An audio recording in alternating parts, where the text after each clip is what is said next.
வாருங்கள் சுவாமி, ஜலம் அருந்துங்கள்.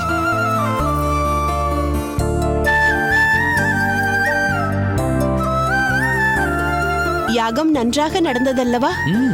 நன்றாக நடந்தது. கேணியூர் பிரகஸ்பதி வருவாரோ மாட்டாரோ என்று சந்தேகப்பட்டுக் கொண்டிருந்தீர்களே, வந்தாரா? வந்தார். வழக்கம் போல் தாமதமாக வந்துவிட்டு அதற்கு ஒரு கதை சொன்னார்.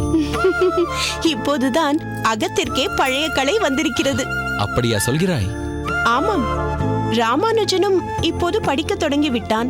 நீங்களும் பழையபடி யாகத்திற்கு போக ஆரம்பித்திருக்கிறீர்கள். அதனால்தான் பழைய கலை திரும்பி வந்து விட்டது என்றேன். ஆமாம், இப்போதுதான் எனக்கும் மனது கொஞ்சம் லேசானது போல் இருக்கிறது. சரி, நீங்கள் அனுஷ்டானங்களை முடித்துக் கொண்டு வந்தால் அமுது செய்யலாம். எல்லாம் தயாராக வைத்திருக்கிறேன். இருக்கட்டும், சற்று நேரம் போகட்டும். இந்தா. என்ன இது? இது தேன்குழல். ராமானுஜனுக்கு மிகவும் பிடிக்குமே என்று கொண்டு வந்தேன். எங்கே அவன்? உறங்கிவிட்டான். உறங்கிவிட்டானா? இவ்வளவு சீக்கிரமா? என்ன சொல்கிறாய் காந்திமதி? ஆமாம், இப்போதெல்லாம் பாடசாலையிலிருந்து பொழுது சாயும் போதுதான் திரும்பி வருகிறான்.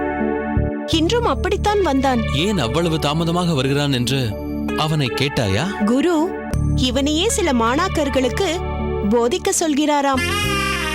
எதையும் உள்வாங்கிக் கொள்வதில் சமர்த்தன் அல்லவா நம் ராமானுஜன்? அது அவனுடைய குருவுக்கும் தெரிந்திருக்கிறது.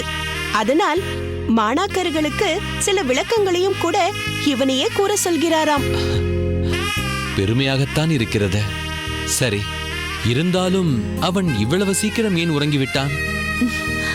பாடசாலையிலிருந்து வந்தான், சந்தியாவந்தனம் பண்ணினான்.